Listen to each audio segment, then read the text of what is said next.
"Don't die, please don't die," the little boy whispered, his small hand trembling against the man's cold sleeve as rain poured down in relentless sheets, turning the empty road into a blur of water and flashing reflections while Emily Carter slammed her car into park, heart pounding so hard it hurt, her breath catching when she saw the stranger collapse just feet from her headlights, his suit soaked, his chest rising too slow to feel safe, and for one frozen second she considered driving away. Because that's what survival looked like in her world, keeping her head down, protecting her son, not getting involved. But then Liam's voice broke through again, soft but certain, "Mom, we can't leave him," and something inside her shifted, something stronger than fear, pushing her out into the storm as her sneakers splashed through inches of water, her hands shaking as she knelt beside the stranger, pressing firmly where she knew she had to, whispering words she didn't even realize she was saying, "Stay with me, just stay with me," while thunder cracked overhead and time stretched thin, every second dragging as if the world itself was watching, and then headlights appeared in the distance, not the flashing red and blue she expected but sleek black vehicles gliding silently through the rain, stopping just far enough to feel wrong, too controlled, too deliberate, and Emily's pulse spiked as men stepped out, their presence heavy even without a word, their eyes scanning, calculating. Before settling on the man beneath her hands, and everything about them said this wasn't random, this wasn't normal, but she didn't move, couldn't move, not while Liam stood just behind her gripping the edge of her jacket, not while the stranger's life balanced on something as fragile as her resolve, and when the sirens finally cut through the storm, loud and chaotic and real, it felt almost like relief until one of the men spoke, his voice low, measured, "Step away, ma'am," and Emily hesitated.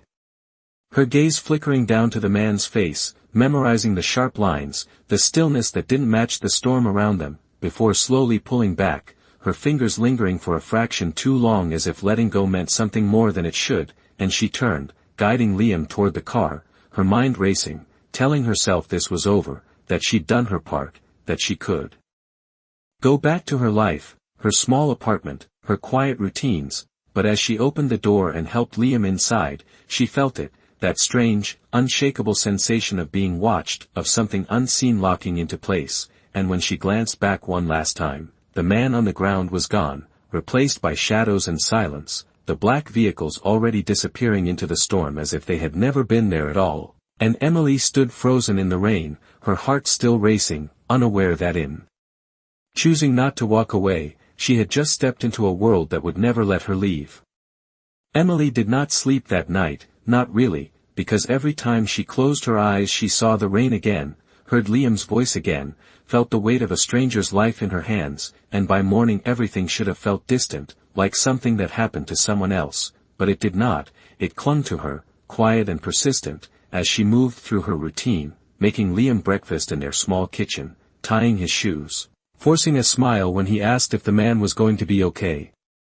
And she said yes even though she did not know, because that is what mothers do, they make the world feel safe even when it is not, and by the time she dropped him off at daycare and drove to her shift, she had almost convinced herself it was over, that whatever world that man belonged to had no reason to reach into hers, but the feeling returned the moment she stepped out of her car, subtle at first, like a shift in the air, like being watched from somewhere just out of sight, and she told herself she was imagining it until she noticed the car across the street, black, engine running, windows too dark to see inside, and it was still there when she came out hours later, still there when she buckled Liam into the back seat that evening, still there as she drove home through streets she had known for years but suddenly felt unfamiliar, and her fingers tightened on the steering wheel as her heartbeat picked up, because deep down she knew this was not coincidence, and that night after she tucked Liam into bed and stood there a little longer than usual watching him breathe, she heard it, a knock at her door, not loud, not aggressive, but deliberate, controlled, and every instinct told her not to open it, but something stronger, something she could not explain, pulled her forward anyway, and when she opened the door, the world seemed to narrow to a single point because he was standing there, the man from the road, except he was not broken now, not fragile, he stood tall, composed, his dark coat perfectly dry as if the storm had never touched him, his presence filling the small space without effort, and for a moment neither of them spoke, his eyes moving past her shoulder, scanning the apartment, taking in every detail, before settling back on her with a focus that made her breath catch, and when he finally spoke, his voice was calm, steady, carrying something that felt heavier than words. "You should not have been there that night," and Emily swallowed, forcing her voice to stay even. "I did not have a choice." And a faint shift crossed his expression, something almost like recognition, before he stepped closer, not threatening, but undeniable, and said quietly, "You always have a choice," his gaze flickering briefly toward the hallway where Liam slept, and when it returned to her, something in it had changed, something deeper, more certain, but now, because of that choice, things have changed, and Emily felt the weight of those words settle into her chest as the silence stretched between them, thick with meaning she did not yet understand, and for the first time she realized this was not about gratitude, not about a simple thank you. This was something else entirely, something that had already begun long before she even knew his name. Emily felt it before he said anything else, that quiet shift in the air that made the small apartment feel even smaller, like the walls themselves were listening, and she straightened without realizing it, placing herself slightly between him and the hallway where Liam slept, not in a dramatic way, just instinct, the kind that came from years of being the only line between her child and the world. And his eyes caught that movement immediately, not missing it, not ignoring it, but studying it. As if it told him something important, and when he spoke again his voice lowered, softer but more precise. "You protected me without knowing who I was," and Emily held his gaze, refusing to step back even though every part of her wanted to. "I would have done it for anyone," she said, and for a second something unreadable passed through his expression, something that did not belong to a man used to hearing that answer, and then he took another step inside without asking, not forceful, just inevitable, like he already understood that doors did not apply to him the same way they did to others. And Emily's pulse jumped, but she did not move, her fingers curling slightly at her sides as she watched him take in the room, the worn couch, the small kitchen table, the stack of bills near the counter, the quiet evidence of a life built carefully and held together with effort, and then his gaze shifted again toward the hallway, lingering there for a fraction too long, and Emily's voice sharpened before she could stop it, "Do not go any further," and he paused, not offended, not surprised, just still, and when he looked back at her there was something steadier in his eyes now, something that felt less like a stranger and more like a decision already made. "Your son was not afraid," he said, and the words landed differently than anything else he had said so far, because he was not talking about the road anymore, he was talking about Liam, about the way a 5-year-old had stepped closer instead of away, and Emily swallowed, her throat tightening. "He trusts people too easily," she replied quietly, and for the first time there was the faintest hint of something almost human in his expression, not softness exactly, but recognition, as if that detail mattered more than anything else, and he nodded once, slow and deliberate. "No," he said, "he sees clearly," and the silence that followed was heavier than before, stretching between them until it felt like something would break, and then Emily forced herself to speak, because if she did not, this moment would define something she did not agree to. "You should leave," she said, steady but firm. "Whatever you think this is, it is not real. I helped you, that is all," and his gaze held hers, unblinking, unmoved, and when he answered his voice carried a quiet certainty that made her chest tighten. "That is not how this works," and Emily felt frustration rise, pushing back against the fear. "Then how does it work?" she demanded, and for a moment he said nothing, just looked at her as if weighing something invisible, and then he stepped back toward the door, not retreating, just resetting the space, and when he spoke again it was calm, controlled, final. "When someone saves my life," he said, "they become part of it," and Emily shook her head immediately, refusing it before it could take shape. "No," she said, "that is not happening," and he did not argue, did not raise his voice, did not push forward again. He simply looked at her one last time, then past her, toward the hallway where Liam slept, and when his eyes returned to hers, the decision was already there, solid and unchangeable. "It already has," he said quietly, and then he turned and walked out into the night, leaving the door open just long enough for the cold air to slip inside before it closed behind him, and Emily stood there, her heart racing, her mind trying to catch up, telling herself this was over, that he would not come back, that whatever world he belonged to would stay where it belonged, but deep down she knew that was not true, because some choices did not end when you walked away, they followed you, they waited, and sometimes they came back for everything you were trying to protect. Emily closed the door slowly, her hand lingering on the handle as if she could hold the moment in place, undo it somehow, but the silence that followed felt different now, heavier, like something had settled into the apartment and refused to leave, and for a long time she did not move, her mind replaying every word, every look, every shift in his voice until it no longer felt like a conversation but a warning she had not fully understood, and when she finally turned, the hallway seemed darker than before, the soft glow of the nightlight barely reaching the edges, and she walked toward Liam's room with careful steps, pushing the door open just enough to see him curled beneath his blanket, his small chest rising and falling in a steady rhythm that grounded her more than anything else could, and she exhaled slowly, stepping inside and sitting at the edge of his bed, brushing her fingers gently through his hair as if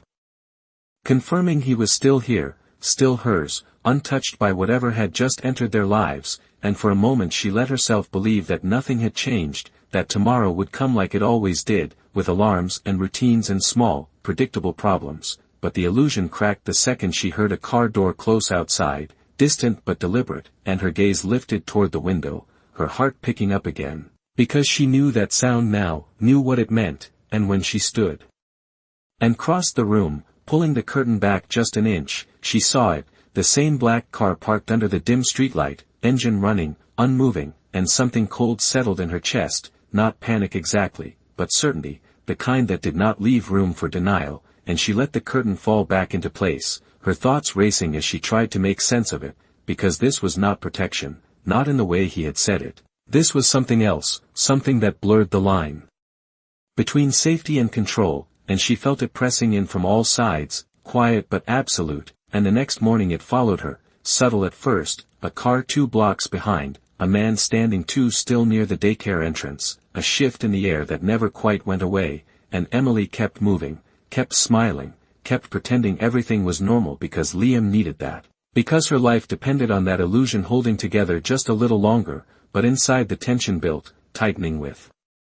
every passing hour until it felt like she could not breathe properly, and by the time she returned home that evening, exhaustion had settled deep into her bones, not from work, not from routine, but from the constant awareness that she was no longer alone in her own life, and as she unlocked the door and stepped inside, she paused, something immediately wrong, not obvious, not visible, but present, and her eyes moved slowly across the room, scanning, searching, until they landed on the kitchen counter where a small, perfectly wrapped box sat waiting, placed neatly beside the stack of unpaid bills as if it belonged there, as if someone had decided it did, and her stomach tightened as she approached, her fingers hovering for a second before she picked it up, feeling the weight of it, the deliberate care in its presentation, and when she opened it, her breath caught, not because of what was inside, but because of what it meant, a simple, elegant key resting on black velvet, no note, no explanation, just that, and for a long moment she stared at it, her thoughts spinning, trying to reject it, to push it away, but the truth settled in quietly, undeniable, this was not a gift, not really. It was an answer to a question she had never agreed to ask, and as she closed the box, her hand tightening around it, a soft voice came from behind her, small and curious, "Mom, who is that man?" And Emily turned sharply, her heart jumping as Liam stood in the hallway rubbing his eyes, and for a second she could not speak, could not find the words to explain something she did not understand herself, and then she forced a calm she did not feel, kneeling in front of him and brushing his hair back gently. "Just someone we helped," she said softly, and Liam studied her face in that quiet way he had, as if he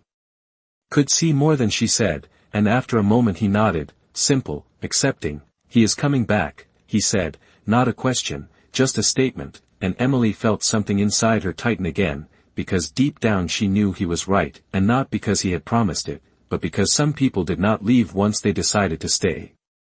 Emily did not answer Liam right away, not because she did not want to, but because she did not know how to explain something that felt larger than words, so she simply pulled him close, pressing her lips gently to the top of his head as if that alone could keep everything else out, and he relaxed into her without question, trusting her in the way only children can. And that trust settled heavily in her chest as she stood there holding him, because it meant she could not afford to be wrong about what came next, and later that night, after she had tucked him back into bed and turned off the lights, she returned to the kitchen, the small box still sitting where she had left it, quiet, waiting, and for a long moment she just stared at it, her arms crossed tightly as if holding herself together, before finally opening it again, her fingers brushing lightly over the key inside, smooth, cold, deliberate, and she turned it over in her hand, searching for any mark, any clue, but there was nothing, just a key that clearly belonged somewhere she had never been, and that realization made her chest tighten because it meant he had already decided a place for her without asking, and the thought alone was enough to make her close the box again, more firmly this time, as if shutting it could undo what it represented, but deep down she knew it could not, because the next morning proved it, not with something obvious, but with the same quiet persistence that had followed her since the night on the road, the black car still there, the same distance, the same stillness, and when she walked Liam into daycare, she felt eyes on her again, not threatening, not overt, just present, and she forced herself not to look, not to react, because reacting meant acknowledging it, and acknowledging it made it real, and she needed to hold on to normal for as long as she could, but normal was slipping, slowly but steadily, and by the time she reached her job, she noticed something else, subtle but undeniable. Her schedule had changed, shifts rearranged without explanation, tasks reassigned as if someone had quietly adjusted her life from the outside, and when she asked about it, her manager simply shrugged, saying it had come from higher up, something about restructuring, and Emily felt that same cold certainty settle in again, because this was not coincidence, this was intention, and she left early that day, unable to ignore it any longer, her mind racing as she drove back home, the box sitting on the passenger seat beside her like an unanswered question, and when she pulled into her building, the black car was gone for the first time in days, and for a brief moment relief flickered through her, small but real, until she stepped out and saw him, not across the street this time, not hidden behind glass, but standing at the entrance of her building as if he had always belonged there, his presence calm, composed, unshaken by the world around him, and Emily stopped a few steps away, her breath catching as her eyes met his, because this felt different than before, more direct, more certain, and for a moment neither of them spoke, the silence stretching between them until it felt like something had to give, and when he finally moved, it was not toward her, but toward the door, opening it slowly, holding it just enough to make the gesture clear, and his voice came low and steady, "You did not use the key," and Emily felt something spark inside her, frustration rising to meet the fear, "Because I never asked for it," she replied, her voice firm despite the way her heart raced, and his gaze held hers, unblinking, unchanged, and when he answered, there was no hesitation, no doubt, just quiet certainty, "You did not need to ask," and Emily shook her head immediately, stepping back slightly as if putting space between them could undo the weight of his words. "That is not how my life works," she said, and for the first time there was the faintest shift in his expression, not anger, not surprise, but something sharper, something that suggested he understood exactly what she was saying and chose to disagree anyway, and he stepped closer, not enough to crowd her, just enough to make his presence undeniable, and his voice lowered just enough to feel personal. "It does now," he said, and Emily felt the air leave her lungs for a second, because deep down she knew this was not a threat, not in the way she understood threats, it was something far more dangerous, something that did not need to raise its voice to change everything around it, and as she stood there, caught between pushing him away and protecting what mattered most, she realized this was no longer about a single moment on a rainy night, it was about a choice that had already begun shaping her world, and whether she accepted it or not, it was not going to wait for her to catch up. Emily did not step back this time, even though every instinct told her to, because stepping back felt like giving ground she could not afford to lose, and instead she held his gaze, steady and unyielding, her voice quieter now but stronger. "You do not get to decide that for me," and for a moment the world seemed to narrow again, just the two of them standing in that small space between the outside and everything she was trying to protect, and Alexander did not react the way most people would, there was no frustration, no raised voice, just a slight tilt of his head as if considering something she had said before, and when he spoke again it was calm, almost thoughtful. "I already did," and the certainty in his tone made her chest tighten because it was not arrogance, not exactly, it was conviction, the kind that came from someone who had never been told no in a way that mattered, and Emily shook her head again, this time more firmly.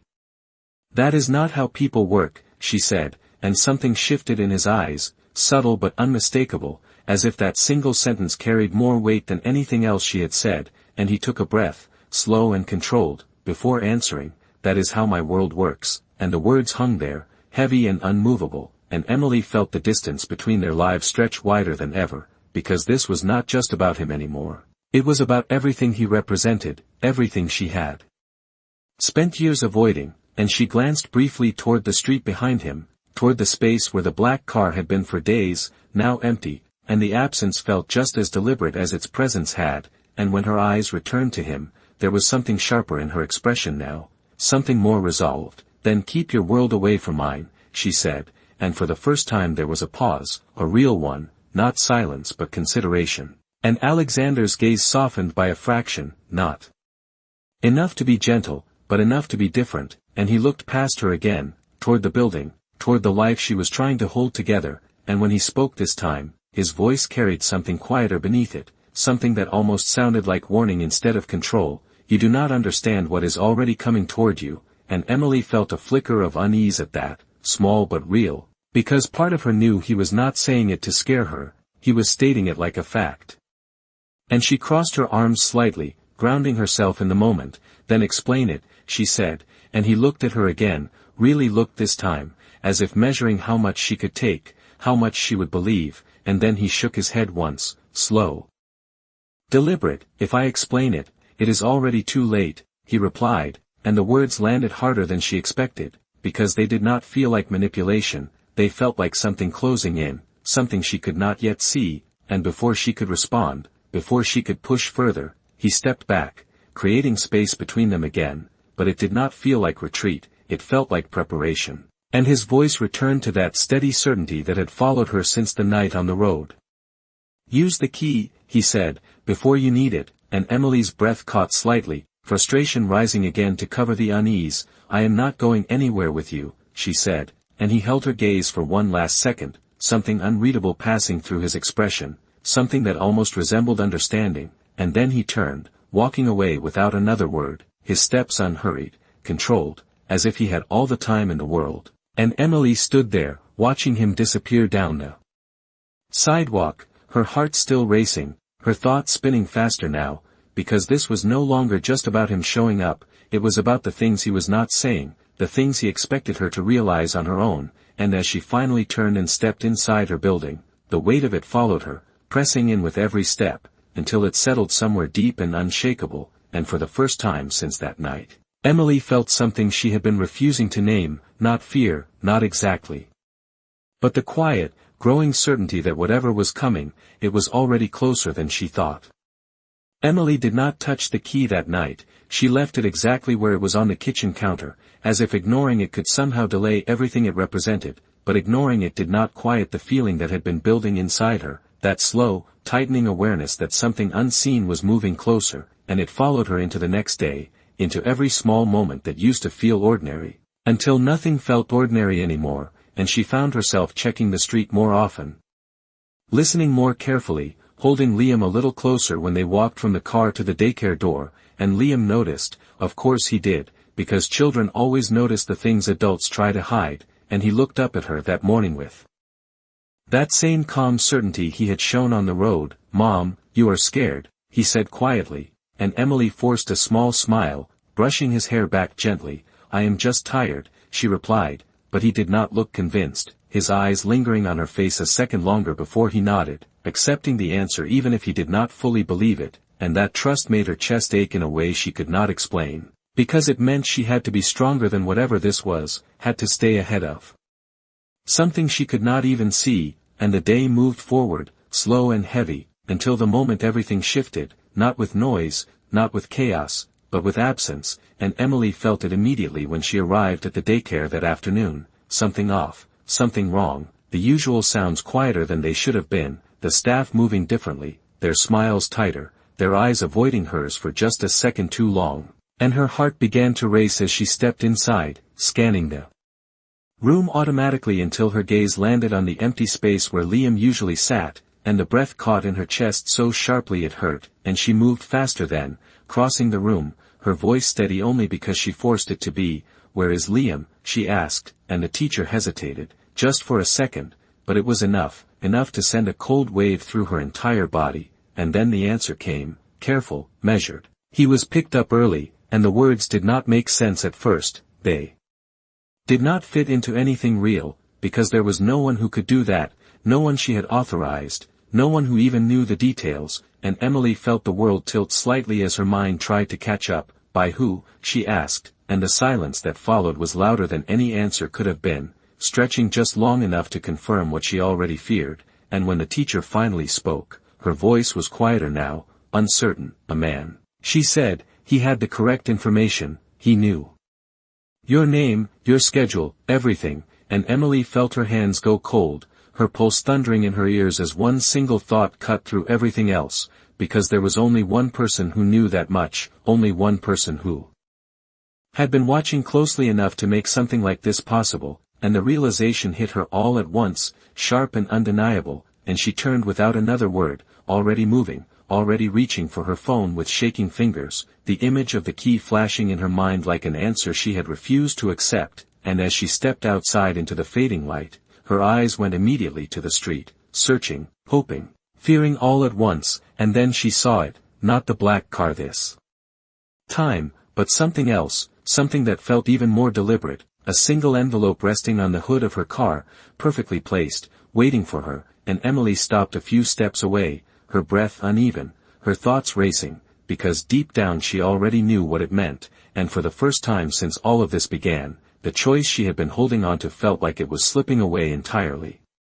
Emily stood frozen for exactly 1 second, then she moved, because standing still meant losing time, and time was the only thing she could not afford, and her hand reached out slowly, almost carefully, as if the envelope might disappear if she moved too fast, and when her fingers closed around it, she felt how deliberate it was, thick paper, clean edges, placed with intention, not dropped, not careless, and her breath came uneven as she opened it, her eyes scanning the single card inside. No signature, no explanation, just an address and a time written in precise, controlled lettering, and for a moment her mind rejected it, refused to accept what it meant, but the truth settled in anyway, heavy and undeniable, because there was only one person who would send something like this, only one person who believed this was how things worked, and her hand tightened around the card as her thoughts raced, every instinct screaming at her to go back inside, to demand answers, to call someone. Anyone, but even as those thoughts formed, she knew they would not change anything, because this had already been planned, already set into motion long before she arrived, and the realization made her chest tighten as she turned toward her car, moving quickly now, her hands shaking as she unlocked it and got inside, the card still clutched tightly as if it could guide her, as if it was the only thread left connecting her to her son, and the drive felt longer than it should have, every red light stretching into something unbearable, every passing second pressing harder against her chest, until finally the city began to change around her, the streets quieter, wider, the buildings taller, more distant, and when she reached the address, her breath caught again, because it was not a place she recognized, not somewhere she would ever come on her own, a large, gated property set back from the road, lights glowing softly behind iron bars that stood tall and unwelcoming, and for a moment she just sat there, gripping the steering wheel, her mind racing, telling her this was a mistake, that she could not walk into something like this, that she should turn around, but then Liam's face flashed in her mind, the way he had looked at her that morning, trusting, certain, and that was enough. Enough to push her forward as she stepped out of the car, the cold air hitting her sharply, grounding her just enough to move, and before she could reach the gate, it opened, smooth and silent, as if it had been waiting for her all along, and something about that made her pulse spike again, because it meant this was not a chance, not a possibility, it was expected, and she stepped inside anyway, her steps slow but steady as the path led her forward, deeper into a world she had tried to keep at a distance. And when the door at the front of the building opened before she even reached it, she stopped again, her breath catching as he appeared, standing there as if he had never left, composed, controlled, his presence filling the space without effort, and for a moment she forgot everything she had planned to say, every question, every demand, because all that mattered was one thing, and when she finally found her voice, it came out sharper than she expected. "Where is my son?" And Alexander's gaze held hers, steady and unreadable, but there was something different there now. Something deeper, something that felt less like distance and more like decision, and he stepped aside slowly, not blocking her, not forcing her, just opening the space behind him as if inviting her to see for herself, and his voice came low and certain, "He is safe," and the words hit her hard, because they were exactly what she wanted to hear and yet somehow not enough, not when she could not see him, not when everything else around her felt controlled and deliberate, and she did not wait for more, stepping past him immediately, her heart racing as her eyes scanned the interior, searching, until she heard it, soft and familiar, a small laugh echoing from somewhere deeper inside, and the sound stopped her completely, her breath catching as relief and fear collided all at once, and for a second she could not move, could not think, because that sound meant he was here, he was alive, he was close, and yet nothing about this place felt like something she could trust, and slowly, almost carefully, she turned back toward Alexander, her voice lower now but filled with something stronger than fear. "You said I had a choice," she said, and his gaze did not waver, not even for a second, and when he answered, it was calm, absolute, leaving no space for doubt. "You still do," and Emily felt her chest tighten again, because deep down she understood what that meant now. This was never about forcing her to come, it was about making sure she had no reason not to. Emily did not wait for his permission this time, she moved past him fully, following the sound of Liam's laughter like it was the only thing anchoring her to reality, her steps quick but cautious as her eyes adjusted to the space around her, the interior larger than she expected, polished floors reflecting soft light, everything precise, controlled, nothing out of place, and that alone made her uneasy, because it did not feel lived in. It felt managed, and then she saw him, just beyond the open doorway to a sitting room, Liam perched on the edge of a wide couch, a glass of juice in his hands, his small legs swinging slightly as he talked to someone standing nearby, and the moment Emily saw him, something inside her released all at once, her breath catching as relief hit her so hard it almost hurt, and she crossed the room quickly, dropping to her knees in front of him, pulling him into her arms without hesitation, her fingers tightening against his back as if confirming he was real. That he was safe, that he had not been taken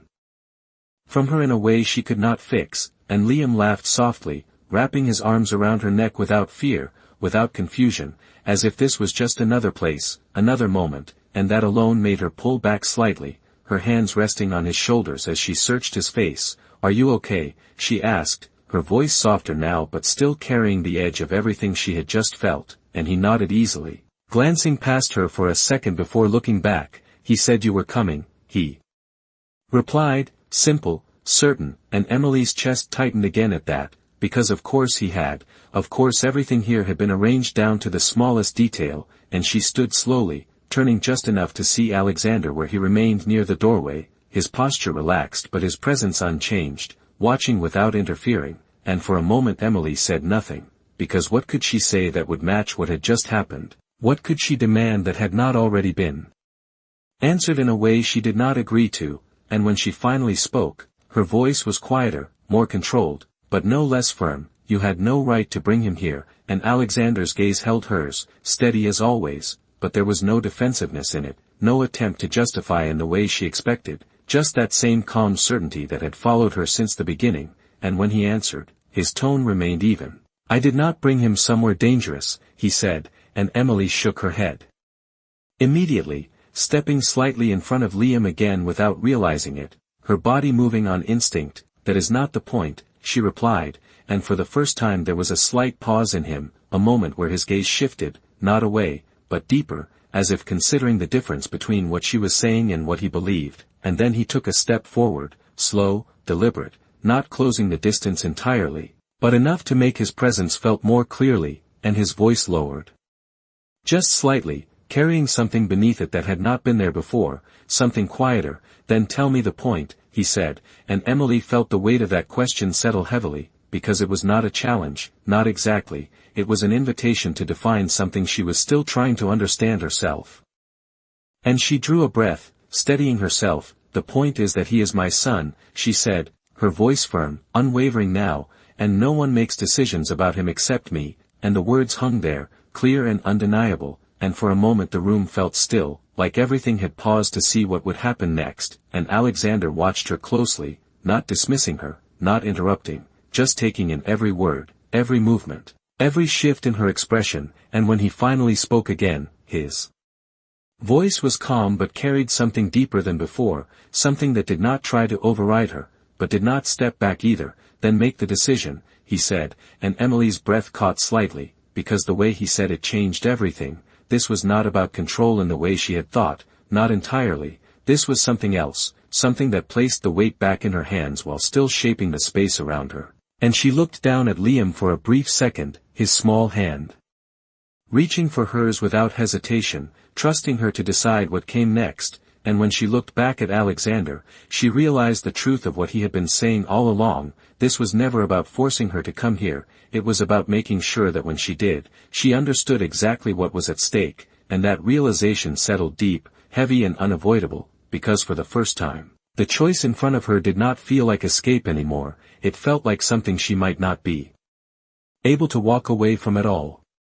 Emily did not answer immediately, because for the first time since all of this began, the question in front of her was not about reacting, it was about choosing, and choosing meant consequences she could not undo. So she stood there, Liam's small hand in hers, the quiet weight of the room pressing in around them as she forced herself to think past the fear, past the anger, into something clearer, something that made sense for him, not for her, and her voice when it came was steady, grounded. "We are leaving," she said, and the words felt right the moment she spoke them, simple, direct, hers, and Liam squeezed her hand slightly, as if confirming it, and for a second she allowed herself to believe that was enough, that she could take him home, close the door, and somehow everything would return to what it had been. But when she looked at Alexander, she saw it immediately, not resistance, not refusal, but something far more unsettling, understanding, as if he had already considered that answer and accepted it long before she arrived, and he stepped aside without hesitation, his gesture open, unforced. "Then go," he said calmly. And the ease of it made her chest tighten, because nothing about this had been easy. Nothing about him suggested he would simply let them walk away, and yet here he was, not stopping her, not arguing, not even questioning, and that alone made her hesitate for a fraction of a second before she turned, guiding Liam toward the door, her steps quick but controlled, her mind racing as she tried to make sense of it, and they moved through the hallway, past the quiet spaces that felt too perfect, too intentional, until they reached the front entrance, the night air waiting just beyond. And for a moment it felt real, like escape, like choice, like control, and Emily stepped outside, pulling Liam close again as she moved toward her car, her heart still pounding, her thoughts already shifting toward what came next, how she would keep him safe, how she would put distance between them and this place. And she reached for the car door, her fingers brushing the handle, when Liam's voice stopped her, soft but certain. "Mom," he said. And she turned immediately, dropping her focus back to him. "What is it?" she asked, and he looked past her, not afraid, not confused, just observant in the way he always was. "They are still here," he said, and Emily felt the words before she understood them, a quiet realization settling in as she followed his gaze, her eyes moving slowly across the street, the shadows, the spaces she had not noticed before, and then she saw it, not one car, not two, but several, positioned just far enough apart to seem unconnected, but close enough to form something else entirely, something deliberate, something controlled, and her breath caught as the truth settled in, because this was not about keeping her inside, it was about everything outside no longer being what it was before, and the sense of freedom she had felt just seconds ago shifted into something else entirely. Something tighter, more defined, and slowly, almost carefully, she turned back toward the house, toward the open door she had just walked through, and when she looked at Alexander again, he had not moved, still standing where she left him, watching, not with triumph, not with pressure, just with that same quiet certainty that had followed her from the beginning. And when he spoke, his voice was low, steady, carrying a truth she could no longer ignore. "You can leave the house," he said, "but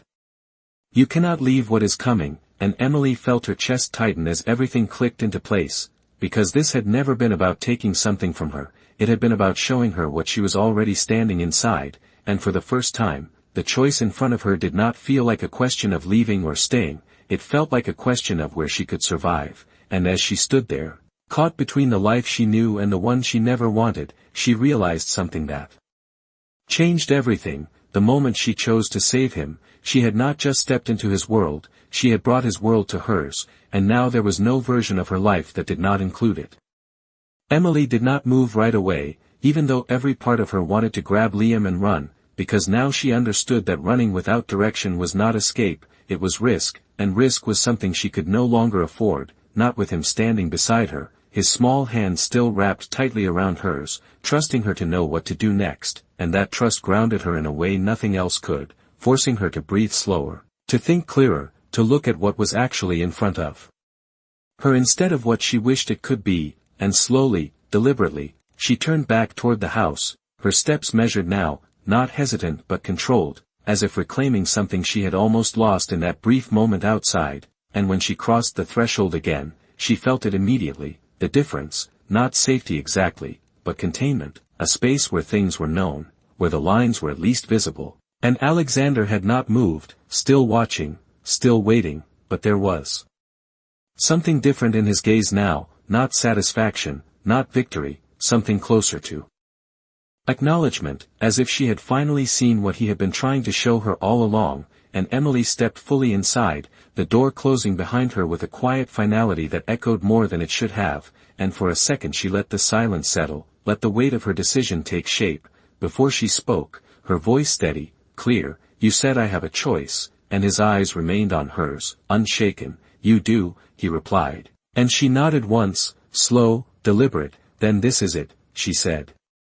tightening her grip on Liam's hand just slightly, not enough to hurt, just enough to remind herself why she was standing here. "We stay here tonight," and the words felt heavier than they sounded, because they were not just about the night, they were about what came after, about what she was willing to accept in order to protect what mattered most, and for the first time, Alexander's expression shifted in a way that was almost imperceptible but undeniable, something softer at the edges.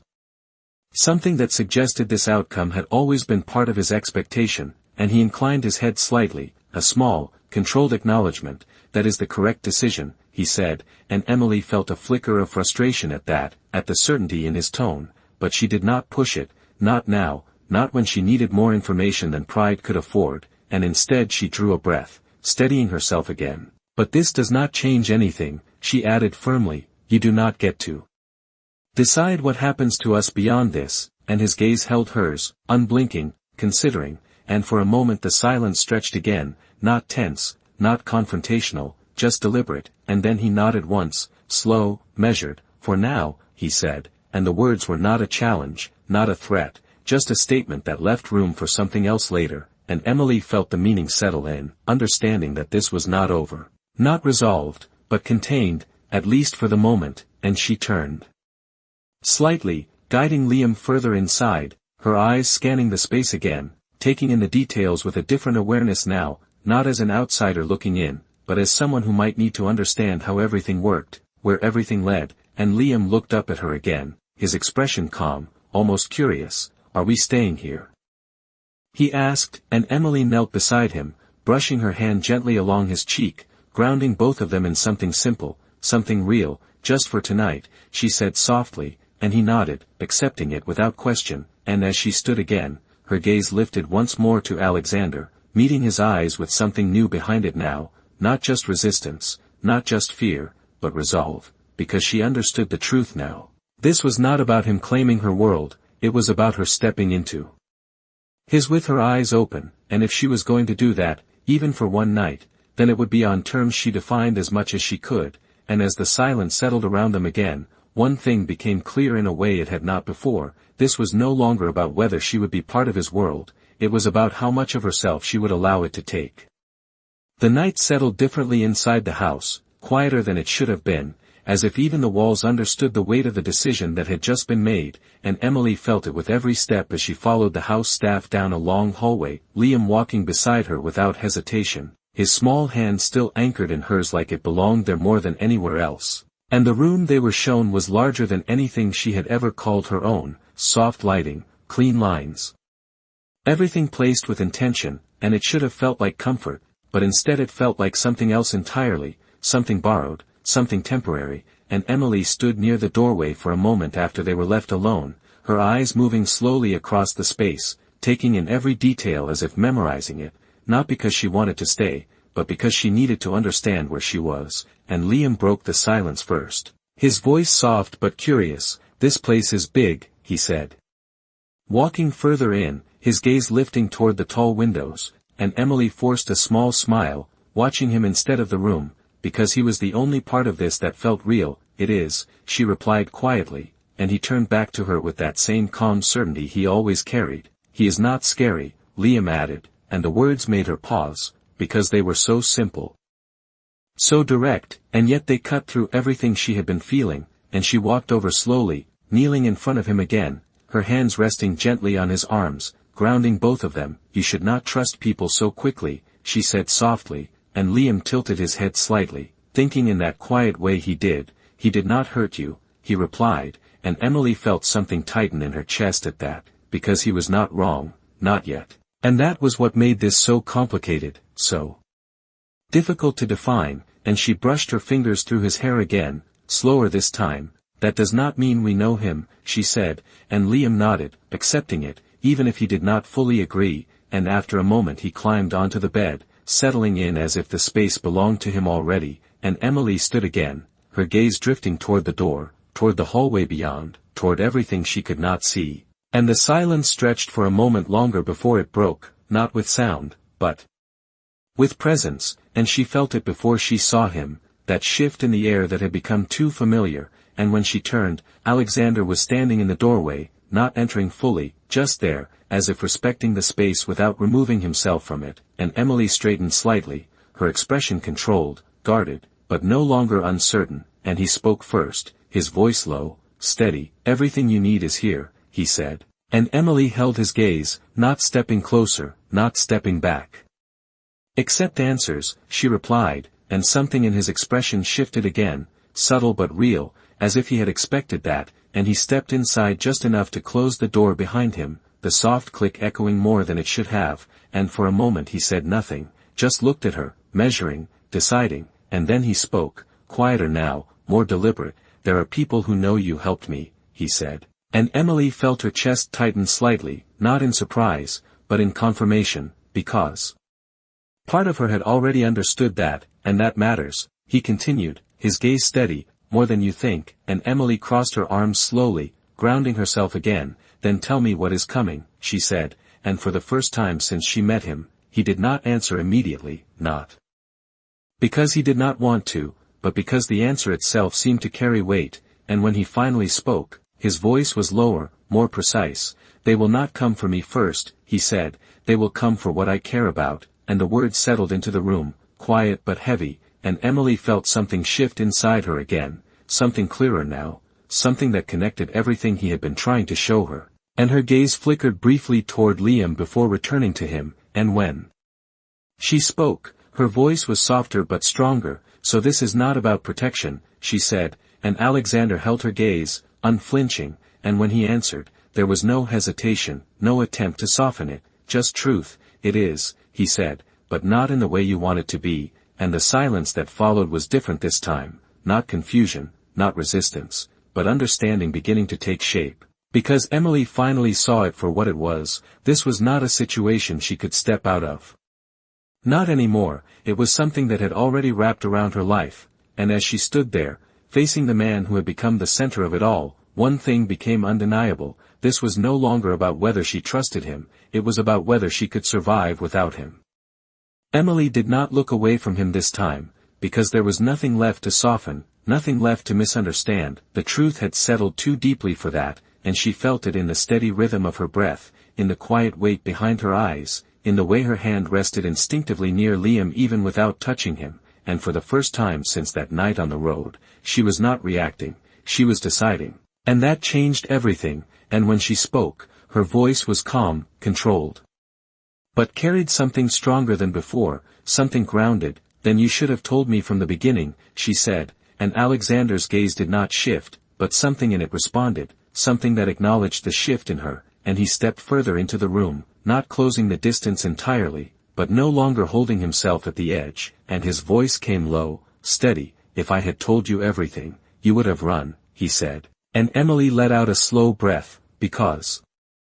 he was right, and that truth did not make her trust him, but it made her understand him, and that was something she had not expected, and she nodded once, not in agreement, but in recognition. "And now," she said quietly, her eyes holding his, "now I cannot," and the words settled between them, not as defeat, but as clarity, and for a moment neither of them spoke, the silence no longer heavy, no longer uncertain, just real, and behind her, Liam shifted slightly on the bed, the soft sound pulling her attention for just a second, grounding her again in what mattered most, and when she looked back at Alexander, there was no hesitation left, only resolve. "I am not part of your world," she said, "but I will not pretend I can stay outside of it anymore," and his expression did not change dramatically, but there was something there now, something deeper, something that felt less like control and more like acceptance. And he inclined his head slightly, a gesture that felt almost respectful. "Then we understand each other," he replied, and Emily held that moment for a second longer before stepping back, creating space not out of fear, but because she needed it, needed to hold on to herself in a place that was designed to take control without asking, and she turned toward Liam, adjusting the blanket around him, her movements slow, deliberate, grounding herself in something simple, something hers. And Liam looked up at her sleepily, his voice soft. "Are we safe?" he asked. And Emily paused for a fraction of a second, not because she did not know the answer, but because she understood what it meant now, and she leaned down, pressing her hand gently against his cheek, her voice quiet but certain. "We are safe tonight," she said, and that was the truth she could offer, no more, no less, and when she stood again, Alexander was still there, watching, but not intruding, and the space between them felt different now. Not closed, not resolved, but defined, and as the silence settled one final time, Emily realized something that changed everything, not just about him, but about herself. She had spent so long building a life that stayed small enough to control, small enough to protect, but the moment she chose to save him, she stepped into something bigger, something that did not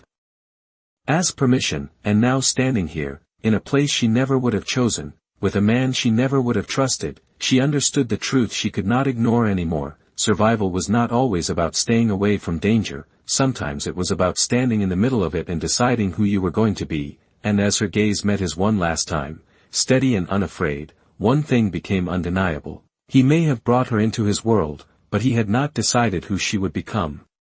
inside it.